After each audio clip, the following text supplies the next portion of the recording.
Hey everyone, welcome back to KU Sports Extra here at KUsports.com. I'm Matt Tate, and this is not Benton Smith. Benton did an admirable job filling in for Tom Admirable, Keegan. he did better than admirable. Yeah? Admirable's an insult. He Admirable. did a terrific job. Terrific job. Well, he was tall. He did that He's well. very tall. Made And me he's look bearded. short. I hated it, every second of it. And he's bearded. And he's bearded. God. I can't grow a beard. Benton can. Well, and he does it well, and he filled in well. But we do have Tom Keegan back. How does it feel to be back? Be honest. It feels good to be back, Yes. you know? I thought it would. It was great to see family and celebrate the life of my brother George, who you can find in the Boston College track records. Awesome. As one of the legs of the second best 4x440 relay team in Boston College history. That's great. That's cool. Lots of good memories like that. You had a golf one too, right? What was the golf memory with him about putting? Gary Woodland? No, it was Gary. No, Gary, yeah. Good story. Yeah, when I was watching Gary Woodland win his Kansas Amateur, and his mother happened to mention he starts his pro career next week in Buffalo in a mini tour event. I was heading back east for vacation. I thought, I bet George would love to see that. He was just a year or two into his diagnosis and still pretty sharp. And we went out to see him, and Gary was shocked to see me by the putting green, came over, said hello. I introduced him to George, and we watched him. Not the whole round because we had stuff to do, but George said, this guy will definitely make it. I said, what makes you say that? Just because he hits it so long? He said, no.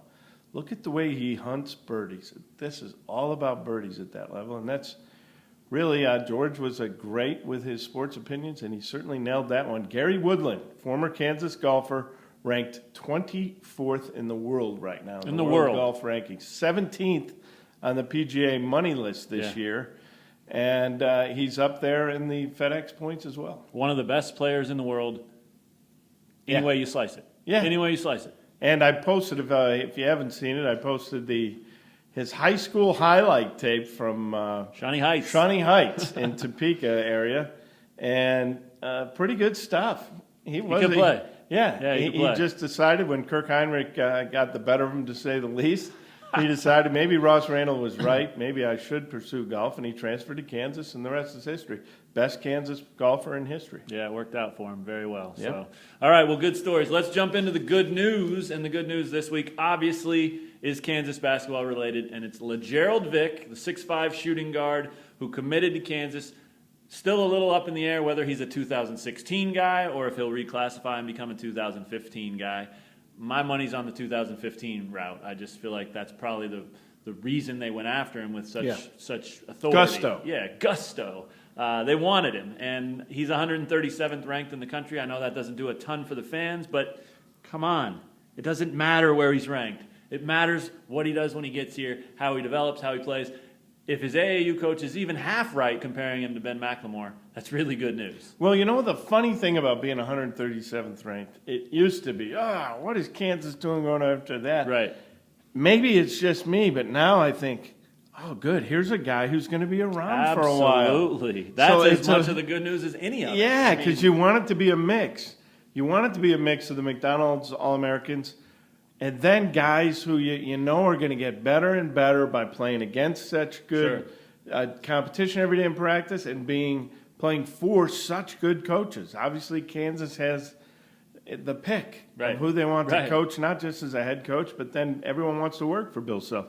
So it's funny. I think there's a difference now with this one and done psychologically when you see a player's ranking. Right, of course. And that's the bottom line. I mean, this might not be a guy that impacts the team right away. He might not play big minutes. How could he? This team is stacked, and it's loaded, and it's deep. But by the time he's a junior or senior, this very well could be a guy that KU fans are like, man, it's sure great to have him around. Yeah, no kidding. You know? So good news all the way around right there. Just adding another guy to the class, potentially the 2015 class. But either way, whichever one he comes in, whenever he gets here, it's a nice pickup. He looks like a good athlete. He's a natural scorer. Can never have too many guys like that. Yeah. Bad news? Bad news, well, if you look at the Kansas quarterback position, it's bad news in terms of... Wait, we're going football for bad news? Yeah. Weird. Yeah, it is weird. In terms of immediacy, what's going to happen this year? Obviously, the Michael Cummings injury, not looking real good that you'll see him again.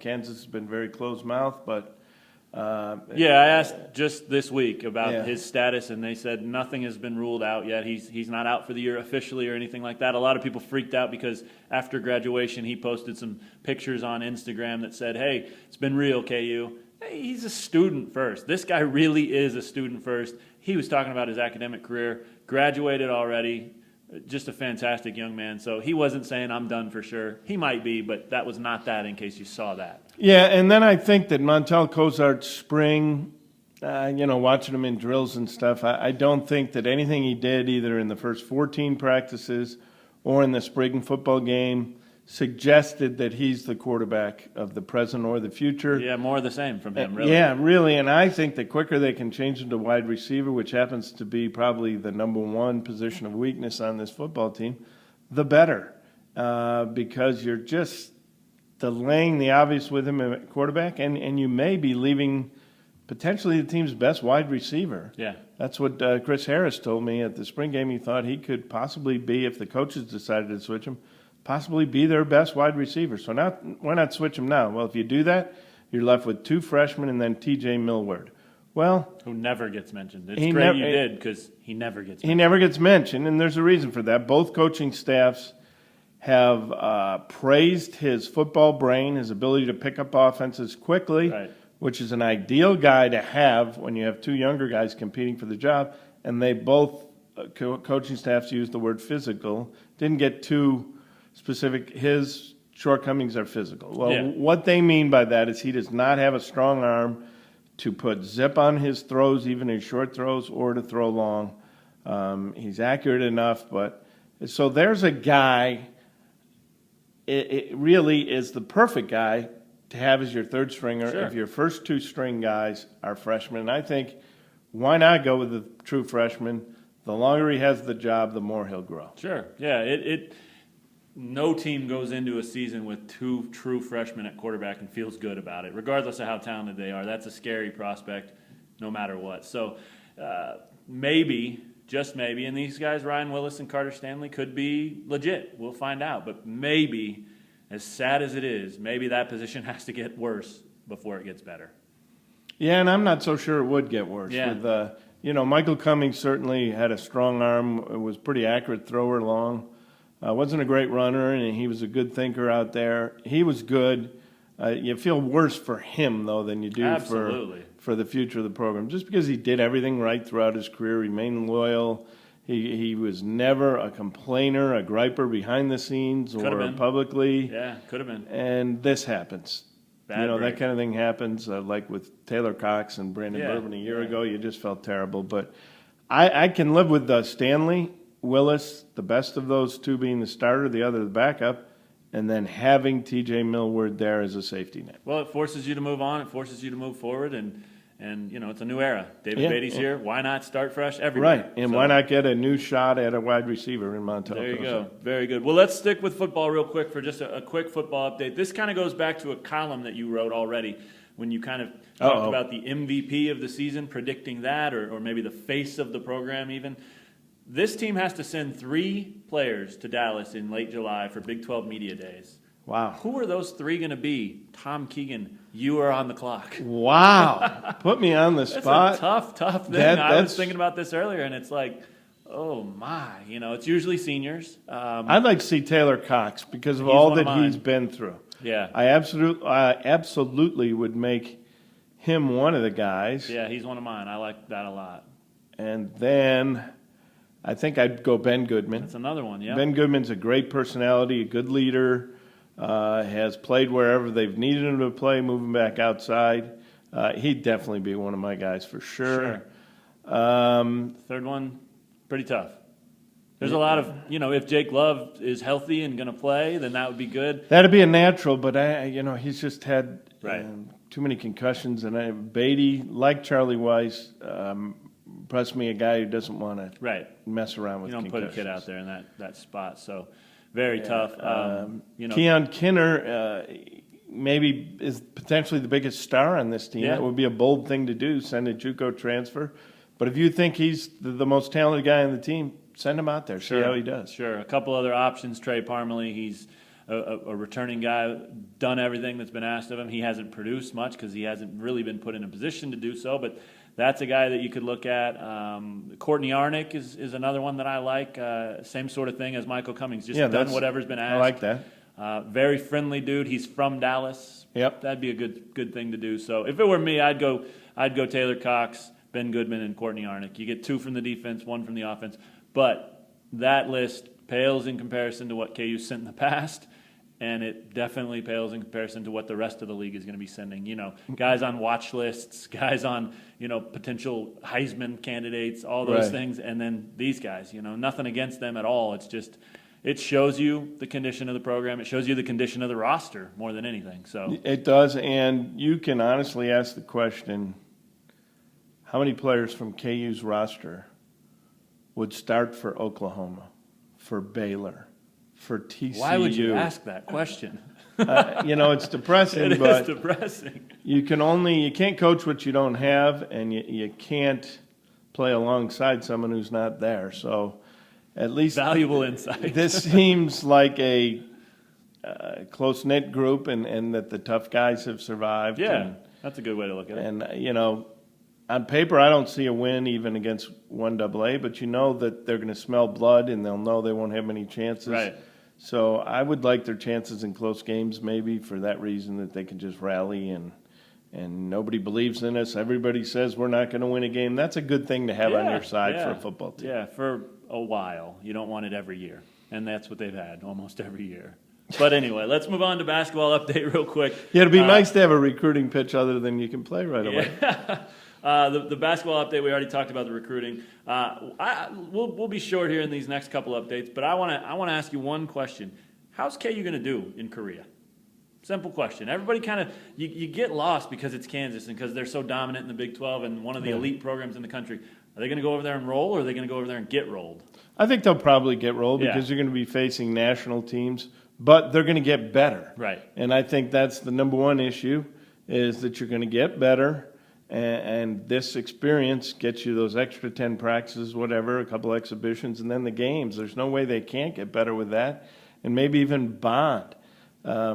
Bill Self, I hope they don't view this as an audition for a future Olympic coach or something, because he's going to be undermanned when you're going against national teams, and you have a couple of your own players, or at least one at the moment, who can't play for you in Svi.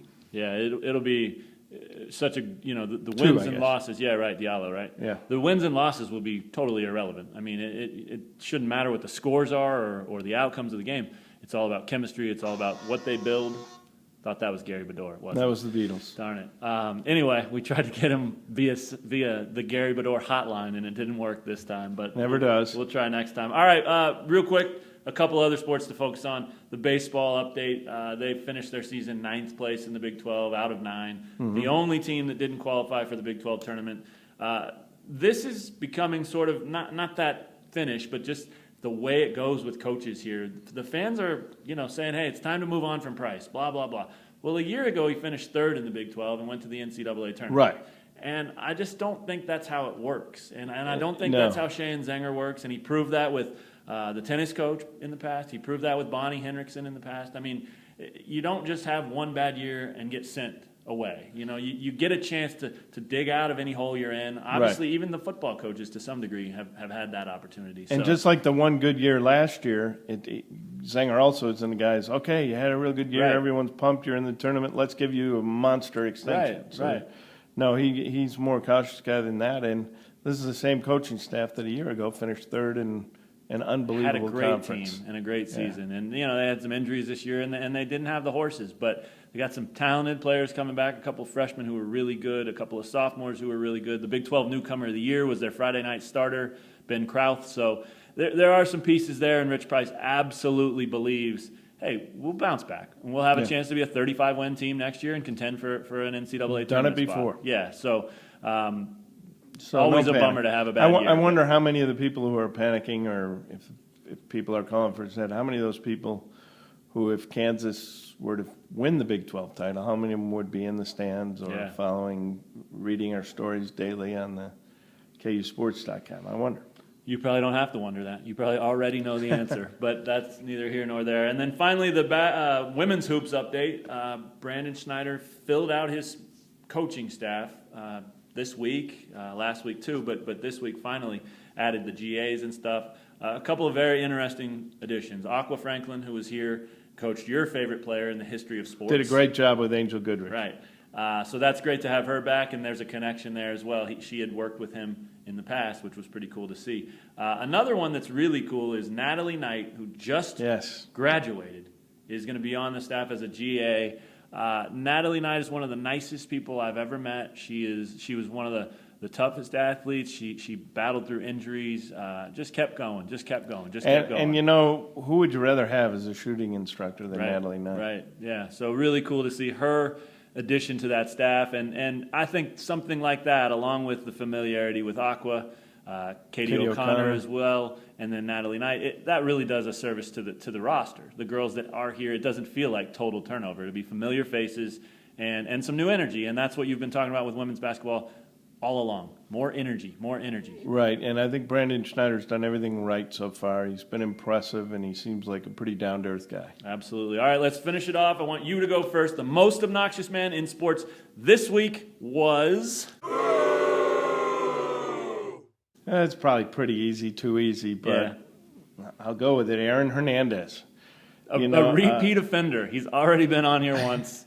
And he's already back. And he's already up to no good in prison. What a joke. You know, standing guard. Do I have to throw allegedly in there?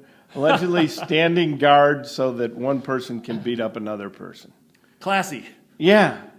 That tells you he's innocent and he's just waiting patiently on good behavior until the lawyers can prove it. It tells you he's taking the opportunity to rehabilitate. Right. Very seriously. Right. Not that prison's a good place to rehabilitate. No, but what a joker. I mean, that's just, what's it been? A few weeks is all. Yeah, and you know, we're pretty safe that this won't be watched in the Huskow, the can.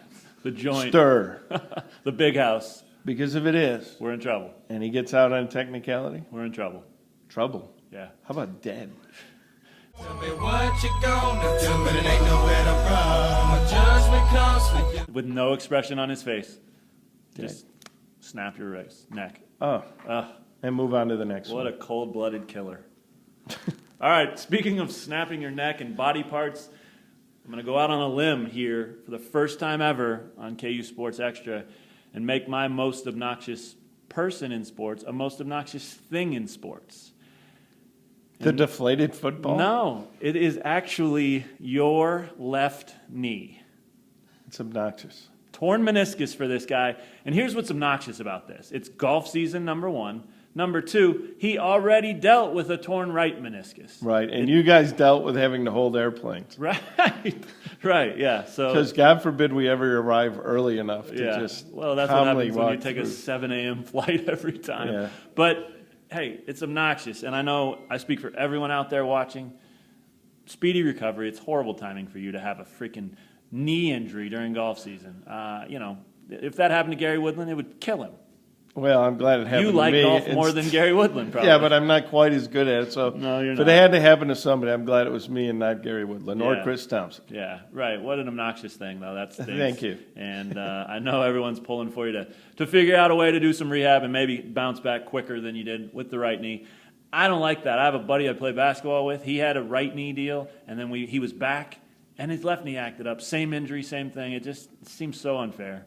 Well, we're built as we're built, and I don't think that I was built to carry as much weight as I've carried through the years. So I have one person to blame, and that's the guy whose face I cut every morning shaving. Benton Smith. Oh, wait.